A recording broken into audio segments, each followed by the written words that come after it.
there's a fly buzzing around. It's very humid and I've got a one-item t-shirt on, which you can actually tell, but if you've got time to worry about my unironed white t-shirt, then you've got more problems than me. Well, more time on your hand at least anyway. Okie dokie! Hey and welcome back to my channel. If you're new here, I suffered from acne for over 10 years, so I created my channel to share my beauty tips and tricks and my experience on Roaccutane, all things lifestyle. So if that sounds like your cup of tea, why not hit subscribe? This is my new series called Back to Basics, where I'm stripping everything back. We're going right back from the start, from choosing the right foundation, how to make your foundation last all day, eyebrows, contour, colour correcting, smoky eye, eyeliner, covering it all in a new series. Also, why not follow me on Instagram? I post outfit of the days there, travel, product reviews, so I'll leave my Instagram over here or here, who knows. Why not give me a follow? Right, let's go on to it. Foundation. Okay, how to make your foundation last all day, how to choose the right foundation for you, what brushes to use. I'm going to cover it all in this video. So first of all, ask yourself, what do you want from your foundation? Do you want a sheer coverage? Do you want to cover up acne? Do you need a matte foundation? Do you want a nice glowy foundation? For example, when I suffered from acne, I wanted the highest possible coverage I could get. In winter, I need a very, very dewy foundation because my skin's dry. I need a little bit more high coverage because it's not always that great. In summer, when I've got a bit of a tan, my freckles are showing, I want a really nice sheer coverage. It's going to last all day and just cover those imperfections. So ask yourself that. Then look at your skin tone. So are you a neutral, warm or cool toned skin? Neutral is a mix of warm and cool toned. Warm is more yellowy based, more olivey skin. So when you're tanning, you'll go nice golden brown with that hint of olivey. Cool tones tend to be more reddy, more rosy, more pinky toned. When you're tanning, you go more of a deep cinnamon, burn a little bit, you know, have that reddy undertone. So I hope that helps you identify what colour tone you are.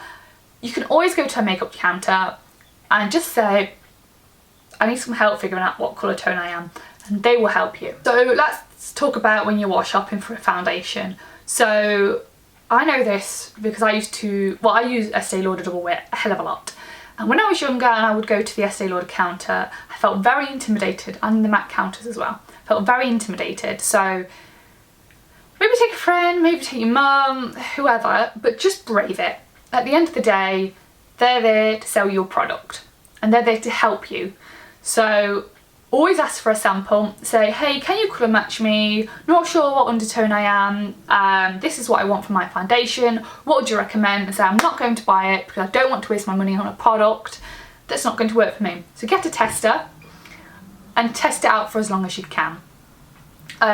If you are shopping for foundation in Superdrug, on Boots, that's a little bit, you know, more on the drugstore end, on the counters like L'Oreal, Maybelline, Makeup Revolution. That can tend to be a bit harder. My advice would be go to a big store because they have more range, well, they stock more ranges of foundation because they've got the room. So go there and maybe take a friend if you're not brave enough to do this by yourself, or like I say, a mum, and you want to test the foundations on your skin, preferably on your cheek, or if that's a no-go, then on your back of your hand here, because your hands tend to go a bit red and they don't really match that well. So your neck, on this area, is where you want to test foundation, and go outside.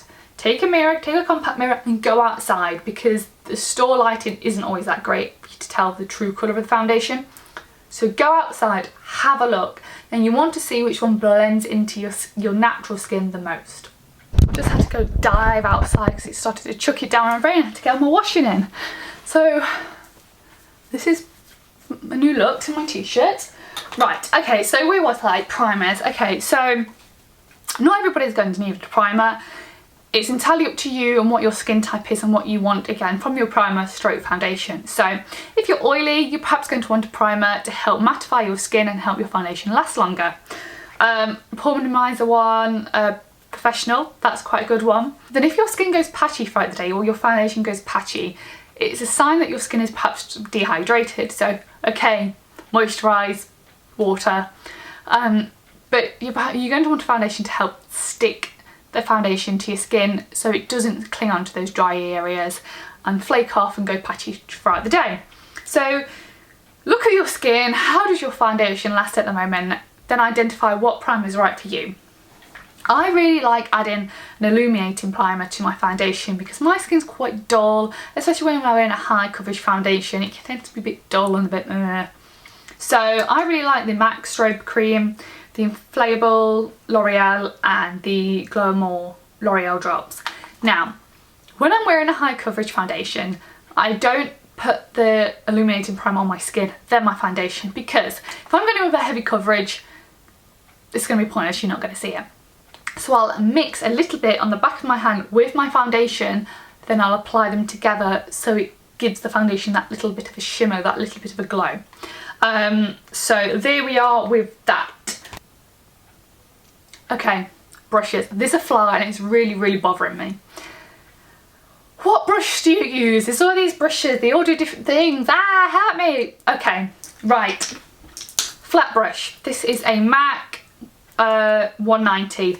This is going to give you a very heavy coverage because you are literally wiping the foundation onto your skin. Okay, so what I do is when I used to use this when I had acne, I used to wipe the foundation on, then sometimes it could leave a few lines, so I'd take a damp beauty blender and I'd just blend out those lines. Okay, so flat brush, heavy coverage. So this is quite a dense brush. This is the Real Techniques Expert Face Brush, I believe it's Robert Arth. But this is going to give you quite a heavy coverage too because the bristles are quite dense. So they're quite thick. So that means it's not going to give that much of a, it's not going to spread the product as much as a less dense brush. I'll get onto that. So because this is quite a short, dense brush, this is going to be great if you want that heavy coverage, but a flat brush isn't for you. So what I really like this, so I will blend it in, blend the foundation and then press the brush where I need that extra coverage. This is brilliant. I also, which is really similar to that brush, is the Real Techniques sculpting brush. Again, this is quite dense, but it's not as dense as that brush. So dense means how fluffy the brush is, how many bristles it's got, how many are packed in there, the length of them. So take all that into consideration. So if you've got quite a dense brush, quite a stompy, full packed bristled brush, that's going to be a really good brush for a heavy coverage. I love this brush. This is my go-to brush at the moment because it's great, because it gives you that, it works perfectly with a nice sheer foundation. It can give you a really heavy coverage. It's bloody brilliant, that brush. If you want something a little less, you know, you want a brush that's going to give you that little, help you get that more sheer coverage. Stippling brush, because of the way the brushes are, this is really not going to give you much coverage at all. I really like this blusher. A buffing brush. A buffing brush is really circular. It's not as dense as the other two, but it's still quite dense, so you can still get that coverage if you want it. You can buff it in. You can buff it in and then press the product where you need to. So if you want to use a sponge, that's a bit crazy at the moment, a beauty blender, whatever you want to call them. These are both Real Techniques ones. As you can see, I'm a massive fan. If you want a heavy coverage with them, now I don't like using them dry. You can just, you know, go in them dry and swipe your foundation. But personally, I like to run them under the water, squeeze them and turn the tap off, give them another squeeze, perhaps give them a squeeze in a makeup towel. I have like an old towel that I use for makeup towel, so it doesn't matter if I get foundation on it. Squeeze it, then it's going to be bigger and it's going to be damper. Then you can press that foundation on. You can almost like roll the sponge, but I personally prefer them underneath the eye. So that's one of our options. So that's going to give you a lighter coverage. So ask yourself what coverage you want, then go in, experiment. Personally, I would say flat brushes just aren't really for me, so I wouldn't personally recommend them. And especially if you're using a stick foundation, they're not going to work. So if you're using a stick foundation, you're going to need like a circular brush or the sculpting brush so you can really buff that product in. So that's something to also consider. What foundation are you using? Are you using a liquid one or are you using a stick one? Then that will determine what brush you use, because a stick foundation you're going to need to buff. Did I just ramble? I did, didn't I? So just before I show you how I applied my foundation, one what I would recommend is small amount. If you pour in or pump in, put a small amount on the back of your hand or on your brush, whatever, and then you can always add more. If you pour quite a bit on your hand, you're going to want to use it. So that's tip 101 for avoiding cakey face. Wash your brushes, okay? Wash your brushes. That bacteria that's stored in your brush is disgusting. Wash them, wash them, wash them. I would say, personally, every 3 to 4 uses, so days. The brushes that I use, I store in a drawer because then the dust and the bacteria that's floating around in the room doesn't cling to them. Whereas if I use them and they're due to be washed, I'll just stick them in my brush holder on my dressing table. So that's a little bit of advice. So let's talk foundation now. I love the Clinique Super City Block. This is really nice, very sheer coverage. It's actually a primer, but because I'm quite a pale skin type, this works as a very sheer, almost like CC BB cream. Rimmel Match Perfection, I used to use this through school. This is quite a nice foundation.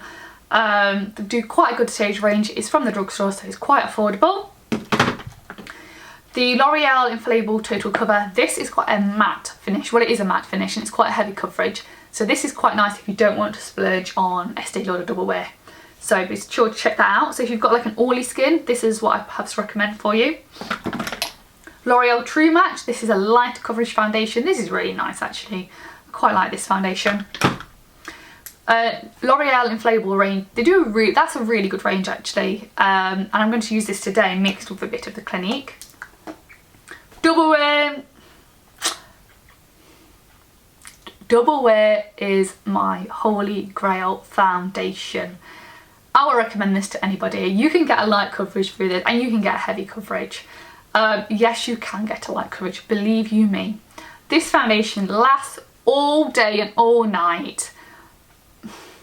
It's worth the money. It's why people rave on about it. It's what it is. Stick foundation wise, I've only really tried the Makeup Revolution stick, which is pretty nice, but again, it's quite a matte coverage and you do have to buff it in quite well. So I'm going to be taking these two today just to show you. So you can mix your foundations. If you can't find the right colour tone for you, mix them together. So I'm going to take a little bit of this. So this is going to give me that really nice light coverage. So that was just one almost like pea-sized amount on the back of my finger. Then because I have got a little bit of a tan, even though it's fading from my holiday, I need something just to tone it up a bit. Bronze it up a bit, should I say. So I'm taking a squirt of the Infallible L'Oreal foundation. Using my viewfinder as a mirror. Going to take a little bit of the Infallible.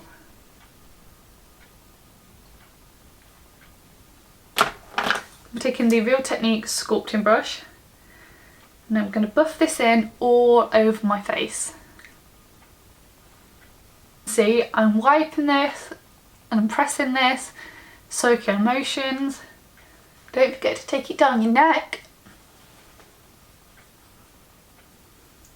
Really take your time with your foundation because the more you blend it into the skin, the longer it's going to last because it's actually blended into your skin. It's not going to be able to slide off that easily. I always do my makeup with my hair up so I can fully see where I'm going. I'm not leaving any lines. Setting your foundation. Now, don't be afraid to not powder, okay? I used to powder all day, every day because I felt like I had to because that's what's going to make my foundation last. It's not. If you need to do it, perhaps just do your T-zone. Experiment. I would say experiment. Don't feel like you have to. Perhaps on a weekend when you're not going to be out all day, experiment to see if you actually need a powder all over your face. Don't forget to use a setting spray as well. Let me show you some I really like. Setting spray is really going to help set the foundation and the powder to your face like a bit of a glue, an air glue. You can also use a primer before your foundation as well. You can spritz it on your brush or on the face, and it's just because it's just going to help it stick a little bit. Love the MAC Prep and Prime Fix Plus spray. Love that. As you can see, running out.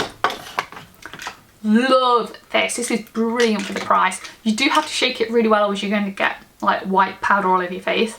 It's the L'Oreal Inflatable Fix and Mist. This is brilliant if you're on a budget. The Revolution Hyaluronic Fix. This is okay. I use this on a day-to-day, but I work from home. It does help make my foundation stick, but it's not as good as those other two. And then the Urban Decay All Nighter. Again, just some options there for you. And there we go, back to basics foundation complete. I hope that you found this video useful, and I hope it's maybe helped you understand your skin tone a little bit, what foundation you should be using, what brush is going to work best for you. So do let me know if this has been useful. Leave me a comment, leave it a like, subscribe.